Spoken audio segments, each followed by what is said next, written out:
26.10 is going to feature a little bit of everything as we've got champion changes, we've got item adjustments, and we've got rune changes as Riot looks to balance everything out after a massive 26.9 patch that we had just a bit ago. So today we're going to have you guys all caught up to speed with everything that you need to know heading into 26.10, which is going to hit live servers this upcoming Wednesday, May 13th. So let's start things off by covering the item and rune changes, and first up we've got a buff to Lichbane. The AP ratio on the passive proc is going up from 40 to 45%, while movement speed on the item is up from 4 to 6%. Storm Raider Surge ended up landing in a weak state in 26.9, so Riot is giving it a few buffs for this patch as well. The movement speed duration is going up from 3 to 4 seconds, while the movement speed amount is being increased as well from 40 to 48% for melee and from 30 to 36% for ranged. The new starting item, Doran's Bow, has landed ever so slightly on the weaker side, so Riot is giving it 2 more AD for 26.10. The item really wasn't performing that bad though relative to Doran's Blade, so champs that can utilize the 15% attack speed should be liking it quite a bit now for 26.10. Doran's Helm is going to receive a buff as well, with its health going up from 110 to 130. Deathfire Touch was already hotfix nerfed last patch, and is going to be changed again for 26.10, with its damage per second going from 4 scaling to 12 to 3 scaling to 12. The AD ratio and AP ratio is going to remain unchanged. So the new boots that were added last patch, called Gluttonous Greaves, are going to be nerfed, with the cost of the boots going from 950 to 1,000 gold, and the Omnivamp per stack is being changed from 1 to 0.6. However, you're now going to have a max of 10 stacks instead of 6. So the same amount of Omnivamp when you get it maxed out, however, you're going to need 4 more takedowns to do so. Listen, it is no secret how OP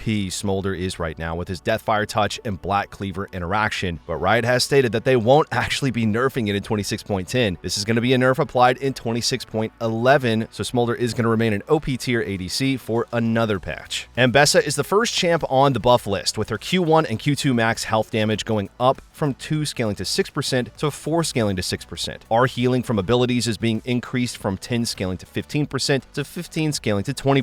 Q1 and Q2 bonus monster damage is dropping from 125 to 75, while our healing effectiveness against monsters is down from 40 to 25%. 3 different Galio buffs are on the way, with his Q mana cost going down from 70 scaling to 90 to 60 scaling to 80. E damage is being changed from 90 scaling to 250 to 100 scaling to 240, while the AP ratio is up from 90 to 100%, and then R damage is now going to scale with 100% bonus magic resist. Wukong has really fallen out of the meta for Season 16, so Riot has a couple of buffs lined up, with his W clone damage going up from 30 scaling to 50 to 40 scaling to 60. W clone duration is going from 3.25 to 4 seconds, and E attack speed is up from 35 scaling to 55% to 40 scaling to 60%. Riot ended up nerfing Zeri's damage just a little bit too much in 26.9, so they're giving some back for this patch, with Q base going up from 21 scaling to 33 to 22 scaling to 38. Excess attack speed to AD conversion is being increased from 50 to 60%, and then there's a bug fix as well, where attacks during R are now going to extend the duration of the spell from 2.5 seconds instead of 1.5 seconds. Alright, moving on to the champion nerfs now. Anivia is going to be losing some armor, with base armor dropping from 21 to 19, and armor growth going from 4.5 to 4.1. Ashe is going to receive a scaling nerf to her QAD ratio, as it's dropping from 110 scaling to 140% to 110 scaling to 130%. Neferi is going to be losing some power in the jungle, with her passive monster damage going down from 155 to 145%, and there's a nerf to her W, with mana cost going from 60 flat to 85 scaling to 65. Shyvana is going to be nerfed, as her health per level is going down from 100 to 95, while W cooldown is being increased from 13 scaling to 9 to 13 scaling to 10 seconds. Zed landed as one of the best mid laners after the item changes in 26.9, so Riot is going to nerf him for this patch, with E damage going from 70 scaling to 170 to 70 scaling to 160. E bonus AD ratio is dropping as well from 80 to 70%. Passive percent health damage is being lowered early on, going from 6 to 5% levels 1 through 6, from 8 to 7.5% from levels 7 through 16, and staying the same at 10% level 17 onwards. Lee Sin is going to receive a couple of adjustments, with his W shield value dropping from 70 scaling to 250 to 60 scaling to 240. The cooldown of Lee W is being changed from 12 seconds when used on non-champions, and from 6 seconds when used on champions to now 7 seconds no matter what target it's used on. Lee is now going to receive his shield when using W on a minion or a ward. E80 ratio is going down from 100 to 90%, and there's an R quality of life life buff to where the target is still going to be sent flying even if they're killed by R. Quinn Jungle might be in the mix for 26.10 as her passive is now going to deal 50 bonus damage to monsters. Q is now going to deal 50% increased damage to monsters, while R mana cost is being lowered from 100 to 50 at rank 1, from 50 to 25 at rank 2, and is going to remain at 0 mana cost at rank 3. But hey, while videos like these that we just went through give you insights on what to play, our brand new Season 16 Essentials course for every role teaches you how to win, each of them designed to walk you through every stage of the game from start to finish, from the exact trading and recall timers that you need to win lane, to the mid-game macro decisions that 99% of players on the internet just get completely wrong, all the way to the team fighting tips and tricks challengers abuse to always deal the highest damage possible. Whether you're a top laner in the most unfavorable matchup in all of League history, a mid laner having to deal with everybody in your lane 24/7, a jungler trying to balance ganking and farming, an ADC stuck trying to hard carry with a support who just exists to grief you, or maybe a support that's struggling to carry games on your own. Our Essentials courses are tailor-made to focus on the exact concepts that actually matter for climbing, on your role in your elo. Check them out today, completely risk-free, using the link in the pinned comment or description below, as if you don't climb at least 5 divisions, you get every penny back. So there you have it, everyone. That is every single change we're looking at as we head into 26.10. Thank you all so much for watching, and we'll see you in the next one.